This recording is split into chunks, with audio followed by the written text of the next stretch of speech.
तुम भी हो, ऐसा समझो कि एक ऐसे खाई में गिरे हो गलती से, ठीक है, ऐसा यो, ठीक है, वो जो स्केटिंग वाला होता है ना ऐसा, ठीक है, रैंप वाला, तो उसमें अगर तुम गिर गए गलती से तो उसमें फ्रिक्शन कम होता है, तो उसमें तुम ऊपर नहीं आ सकते, बराबर है। तो सिमिलरली अपना जो कीड़ा है इंसेक्ट, वो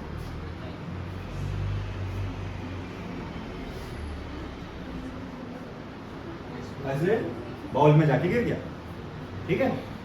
अभी उसके जिंदगी का एक ही मकसद है कि उसको कहाँ जाना है, बाहर जाना है। ये कीड़ा है, दिख रहा है क्या?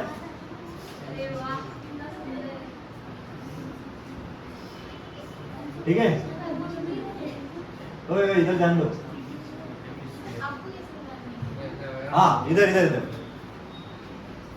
कीड़ा ऊपर जा रहा है, ये रफ बाउल है, मतलब यहाँ पे क्या होगा, फ्रिक्शन, बराबर है। अगर ये ऊपर जाने का कोशिश करेगा तो फ्रिक्शन किधर लगेगा, पीछे, और अगर नीचे गया तो ऊपर। इतना तो क्लियर है सबको, बराबर है। चलो कैसे भी ले लो, ऊपर नीचे आगे पीछे, ये mg है, बराबर है। बातें मत करो, इधर देखो, तो ये एंगल क्या होगा, थीटा, क्योंकि ये भी क्या है, थीटा, ये थीटा है, तो इधर क्या लगेगा, क्या लगेगा, mg, ये हो जाएगा mg cos थीटा। अगर मैं ऐसा पकड़ रहा हूं कि ये इधर जा रहा है तो फ्रिक्शन बराबर, और अगर इधर जा रहा है तो फ्रिक्शन आगे, जैसे तैसे कैसे भी ले लो। ये जो कंपोनेंट हो जाएगा ये क्या हो जाएगा, mg। बात समझ में आई क्या, मोटा मोटी, है ना। तो देखो भाई वापस, बाउल है, बाउल रफ है, ये कीड़ा यहाँ पे अटक गया, इसका वेट नीचे, एक हो गया mg cos थीटा और दूसरा क्या हो गया, mg sin थीटा। मुझे बताओ mg cos थीटा सरफेस को परपेंडिकुलर है, हाँ कि ना? अगर परपेंडिकुलर है तो ये क्या प्रोवाइड करेगा, फ्रिक्शनल फोर्स की नॉर्मल रिएक्शन। ये क्या प्रोवाइड करेगा रे, नॉर्मल रिएक्शन। तो नॉर्मल रिएक्शन कितना हो जाएगा तुम्हारा, mg cos थीटा। समझ में आ रही है, ठीक है। अब ये क्या है, अपोजिशन है, mg sin थीटा, तो ये क्या होगा, फ्रिक्शनल फोर्स को क्या करना चाहिए, बैलेंस, अगर वहां पे रहना है, ठीक है। अगर ये स्लाइड डाउन होके नीचे आया मतलब mg sin थीटा फ्रिक्शन से क्या होगा, ज्यादा, बराबर है ना, ठीक है। तो यहां पे मैं बोल दूं कि limiting value of friction should be equal to mg sin theta. समझ में आ रहा है इतना, ठीक है। ये हो गया normal reaction mg cos theta, friction हो गया mg sin थीटा, बराबर है। तो अगर मैं इसको इससे डिवाइड कर दूं तो क्या बनेगा,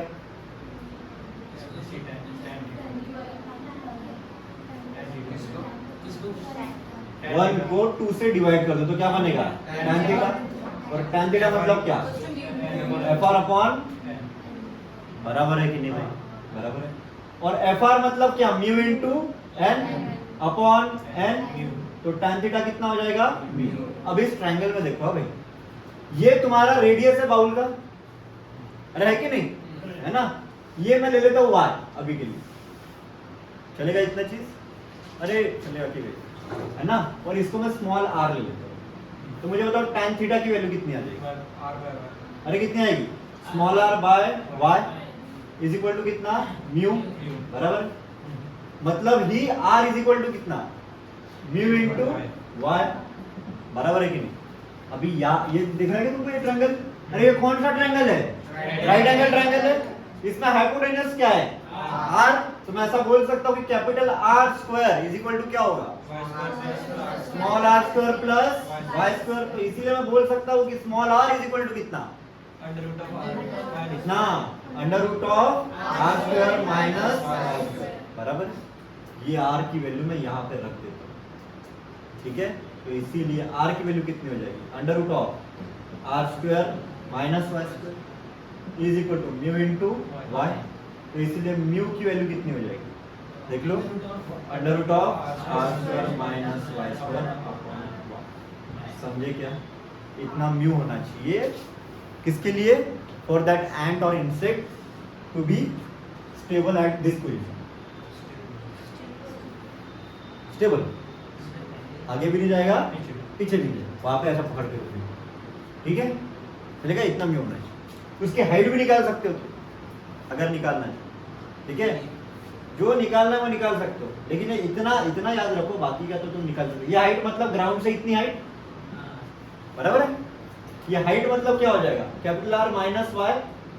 अगर तुमको म्यू दिया है तो वाई की वैल्यू आ जाएगी यहाँ से। इस पे ये ऐसा स्ट्रिंग रोप लगा है, नॉट स्ट्रिंग, ऐसा स्ट्रिंग है।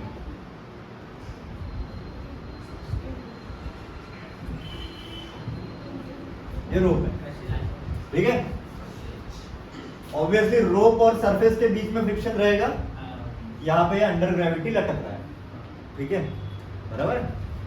तो अपने को निकालना है कि कितना पोर्शन मैं यहाँ पर ऊपर रखूं सो दैट ये रोप नीचे ना गिरे। इसको मास है, रोप का मास है टोटल, ये रोप के बारे में बात कर रहा हूं मैं। रोप का टोटल मास है m, मास कितना है m, ठीक है। रोप की टोटल लेंथ में ले लेता हूं l, चलेगा इतना, है ना। रोप का टोटल लेंथ मतलब यहां से लेके यहां तक टोटल लेंथ कितना है l।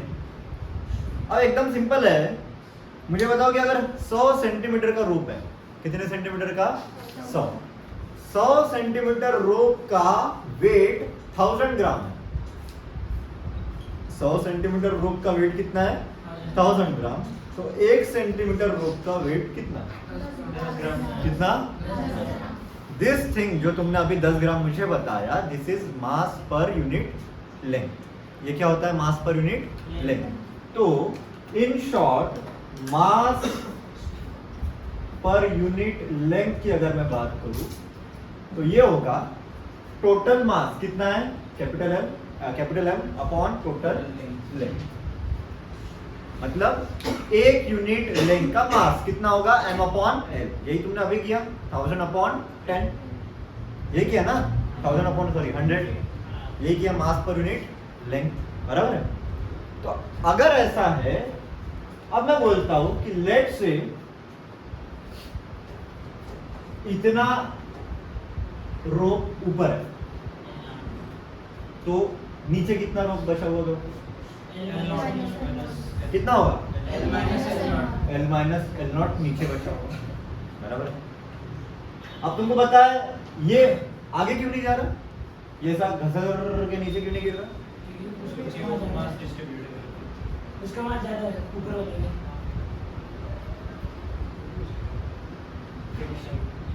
अरे फ्रिक्शन की वजह से नहीं जा रहा ना, कहीं ना कहीं फ्रिक्शनल फोर्स और इसका वेट क्या है, बैलेंस, अरे है कि नहीं, बैलेंस है ना। This can be equated by this, ये ऐसा, इसका वेट नीचे और इसका फ्रिक्शनल फोर्स इधर, बराबर है, ठीक है। अगर ये बैलेंस है, इक्विलिब्रियम में है, तो tension is equal to mg, ये मैंने पढ़ा है। और यही टेंशन इज इक्वल टू क्या होता है, ये वाला फ्रिक्शन। सेम चीज यहाँ पे हो रही, बस दिख नहीं रहा है पुल्ले को, बराबर है ना, सेम चीज यहाँ पे हो रही। हाँ, तो मुझे बताओ यहाँ पे नॉर्मल रिएक्शन क्या होगी, चलो फटाफट बताओ। नॉर्मल रिएक्शन मतलब weight of L0, normal reaction मतलब क्या, वेट ऑफ L0। वेट कितना है, L0 का वेट कितना है, मास per unit length into L0। अरे भाई 1 सेंटीमीटर का मास इतना, तो 10 सेंटीमीटर का कितना, दैट मल्टीप्लाइड बाय 10, बराबर है। मास पर यूनिट लेंथ कितना है, m upon l into L0, मतलब इतने रोप का मास हो जाएगा, बराबर है। इतने रोप के वजह से अगर इन दोनों सरफेस के बीच में म्यू इतना कोएफिशिएंट ऑफ फ्रिक्शन है, तो उसके वजह से फ्रिक्शनल फोर्स कितना डेवलप होगा, म्यू इनटू n, बराबर है। म्यू इनटू n कितना है, m upon l into L0, ये इतना फ्रिक्शनल फोर्स डेवलप होगा। अरे बात समझ में आ रही है क्या, किसकी वजह से, इतना पोर्शन ऑफ रोप ऊपर रहने की वजह से इतना फ्रिक्शनल फोर्स डेवलप होगा। अब ये फ्रिक्शनल फोर्स क्या कर रहा है, क्या कर रहा है, ये क्या कर रहा है, अरे भाई क्या कर रहा है, हाँ लेकिन वो कर क्या रहा है, ये गिर रहा है क्या रोप, मैंने सबसे पहले बोला कि रोप नीचे गिर रहा है क्या, नहीं, रोप प्योरली बैलेंस है। तो ये फ्रिक्शनल फोर्स क्या कर रहा है, बैलेंस कर रहा है, अपोज कर रहा है, किसको,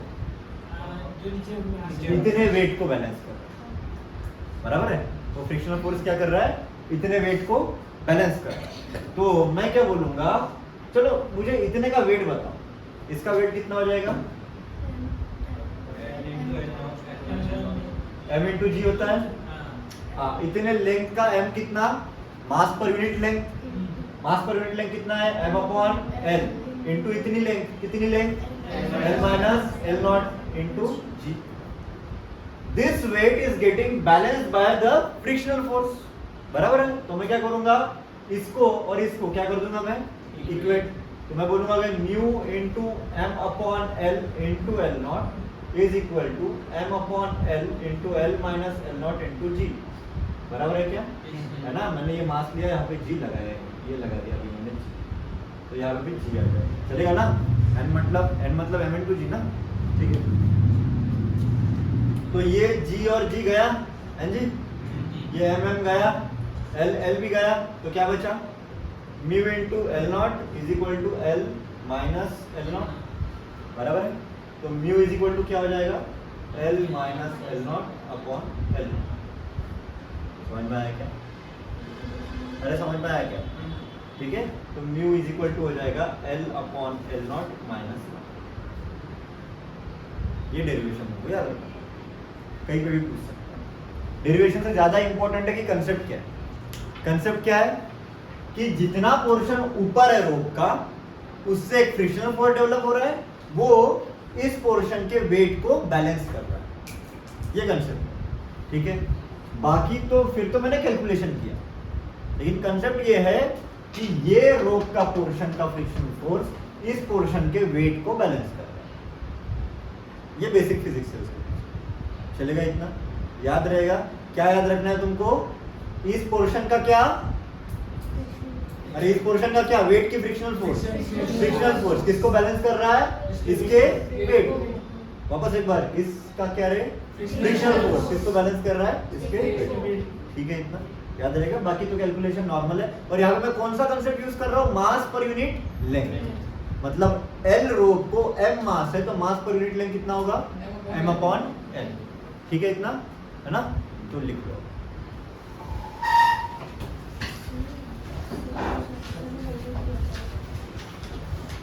हाँ, म्यू का फॉर्मूला क्या है? म्यू इज इक्वल टू क्या होता है? L minus L not upon L not, बराबर है। ये एल नॉट मतलब ये वाला पोर्शन, बराबर है। ठीक है, तो म्यू की वैल्यू कितनी है? 1/2। ठीक है, एल कितना है? 6 minus L not upon L not, तो ये एल नॉट इधर चला जाएगा, ये 2 इधर, मतलब कितना हो जाएगा? 12 माइनस 2 एल नॉट, तो ये हो जाएगा 3 L not is equal to 12। तो L not is equal to कितना? 4 मीटर की सेंटीमीटर मीटर, मतलब इतना पोर्शन 4 मीटर है, तो हैंगिंग कितना रहेगा? 2 मीटर। खत्म। देखो कितना इजी था, है ना? ये मेंस 2022 में आया है क्वेश्चन, इतना इजी क्वेश्चन। ठीक है, हाँ फॉर्मूला पता था इसलिए। म्यू इज इक्वल टू, नहीं तो ये तो डिराइव भी किया ना अपन ने लॉजिक। ठीक है, तो कुछ कुछ फॉर्मूला तुमको याद रखना जरूरी है। लिख लो ये मींस 20। हाँ, ये ऐसा एक सरफेस है, ध्यान दो इधर, ऐसा एक सरफेस है भाई। ये एंगल कितना है? 60 डिग्री। 60 डिग्री। ये ब्लॉक है, इस ब्लॉक पे एक हॉरिजॉन्टल फोर्स दिया गया है, बराबर है। इसकी वैल्यू √x न्यूटन है। अपन डायरेक्ट हॉरिजॉन्टल फोर्स की वैल्यू निकाल लेंगे, ठीक है। कुछ कुछ बातें अपन याद रखेंगे, ध्यान दो इधर। मैं ये इसको इससे पॉइंट से नोट कर दो, चलेगा? इसका वेट नीचे चलेगा, इतना चीज है ना। ये एक ऐसा जाएगा, ये एक ऐसा जाएगा, ये इंक्लाइन प्लेन है, ठीक है, और ये एक ऐसा, ये मैंने पढ़ाया है, बराबर है। ये एंगल 60 है, इसलिए ये एंगल कितना है? ये 60 है, इसलिए ये भी कितना है? 60। ये बात समझ में आई क्या? ये उसका सेंटर ऑफ मास है, ये पॉइंट मतलब, बराबर है। ये mg है, ये 60 है, बराबर। देखो हाँ, ये 60 है तो ये 60, ये 60 है तो ये 30, ये 30 है तो ये 60। चलेगा क्या इतना? अरे चलेगा क्या? बराबर है। ये 60 है तो ये 60, ये 60 है तो ये कितना? 30, और ये कितना? 60। ठीक है, ये 60 है तो ये 30, ये 30 है तो ये 60, ये 60 है तो ये 30, ये 30 है तो ये 60। समझ में आया क्या? चलेगा इतना चीज? ये mg है, तो मुझे बताओ ये जो कंपोनेंट होगा ये क्या होगा? mg cos 60 बोल दूं मैं डायरेक्ट, और ये जो कंपोनेंट है ये क्या हो जाएगा? mg sin 60। मतलब इस कंपोनेंट की वजह से अगर यहाँ पे फ्रिक्शन नहीं होता तो ये ब्लॉक नीचे आ जाता, लेकिन फ्रिक्शन है क्या? हाँ है कि नहीं? स्मूथ है। अच्छा स्मूथ है, अच्छा कोई बात नहीं, ठीक है। अच्छा स्मूथ है क्या? फिर तो ये बहुत इजी है, ठीक है। ये फोर्स इधर है, इधर है ना, मतलब मैं इसका ओरिजिन इधर दिखा के इधर दिखा सकता हूँ, दिखा सकता हूँ कि नहीं? ये हो गया कैपिटल F। अगर ये इधर है, ये 60 डिग्री है, तो ये कंपोनेंट क्या हो जाएगा? F cos 60। ये क्या हो जाएगा? F cos 60, और ये क्या हो जाएगा? F sin 60। क्लियर है बात? ठीक है। अब मुझे बताओ क्वेश्चन में क्या बोला है कि ये ब्लॉक इधर ही रहना चाहिए, स्टेशनरी है। स्टेशनरी है मतलब बैलेंस्ड है। बैलेंस है मतलब ये वाले कंपोनेंट्स को नॉर्मल रिएक्शन बैलेंस कर रहा होगा कहीं ना कहीं, अरे कर रहा होगा कि नहीं? Yes, sir. है ना, मतलब normal reaction is equal to होता होगा mg cos 60 plus f sin 60, ये बैलेंस कर रहा होगा। मुझे बताओ mg sin 60 को कौन बैलेंस कर रहा है? f cos 60। तो f cos 60 is equal to कितना? mg sin 60। ये तो बहुत इजी सवाल है ना? तो f cos 60 कितना होता है? अबे कितना होता है? 1/2। हाँ m कितना दिया है? 200 ग्राम्स। 200 ग्राम्स, मतलब 0.2 लिख लूं मैं, चलेगा? g कितना है? 10, और sin 60 कितना? √3/2। भाई क्या ये कुछ कैंसिल हो रहा है क्या? बाय 2 गया। f मतलब कितना? 2√3, बराबर। तो f कितना है? √12 न्यूटन। तो x की वैल्यू कितनी है? 12, ठीक है।